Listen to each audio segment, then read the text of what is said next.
L'approche communicative est un choix pédagogique qui se concentre sur la communication dans une situation spécifique de la vie courante, une situation où on a besoin de communiquer. L'approche communicative commençait dans les années 1970 et elle continue à rester populaire et plus utilisée dans une salle de classe pour enseigner la deuxième langue, ça veut dire une langue étrangère. J'ai déjà utilisé le mot situation 2 fois. Situation spécifique de la vie courante, etc., etc. Dans ce cas, la situation est le moment quand nous avons besoin de faire un acte de parole, un acte de la communication pour agir ou réagir dans notre environnement en utilisant notre compréhension de la langue étrangère. Par exemple, commander un café dans un restaurant est un acte de communication dans une situation réelle. En acheter un billet d'avion en ligne est une situation réelle. Ou écouter les annonces à la gare est une situation réelle.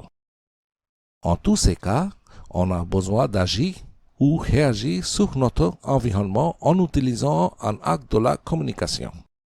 Et pourquoi la situation est si importante dans cette approche? Bien. L'approche communicative nous a dit qu'une personne apprend une nouvelle langue plus bien quand elle l'utilise dans une situation réelle. Ok, si on accepte cette proposition, nous affrontons un nouveau défi.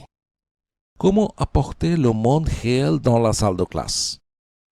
On achète un billet d'avion vraiment? Le cours se passe à la gare? L'approche communicative accepte que ce n'est pas possible et elle nous introduit le concept de document authentique. Document authentique, c'est quoi? C'est un morceau de monde réel.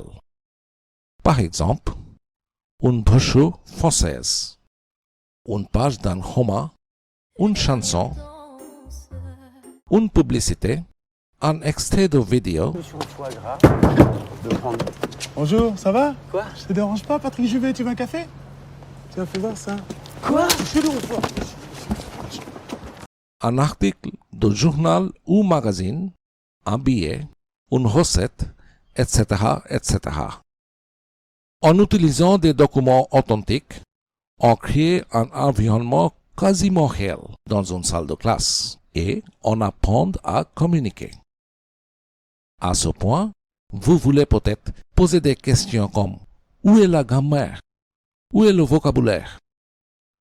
On introduit la grammaire, le vocabulaire, petit à petit, seulement les parties qui sont nécessaires pour diriger une situation réelle donnée.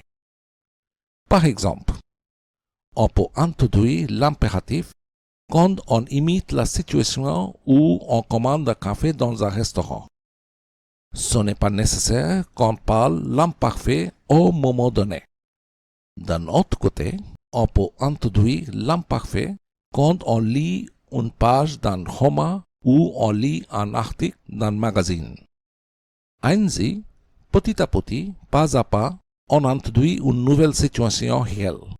On apprend comment on peut diriger cette situation en utilisant un acte de communication.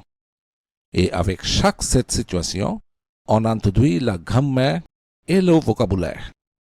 Donc, c'est l'approche communicative. On essaye d'affronter avec succès les situations où on a besoin de communiquer. Merci.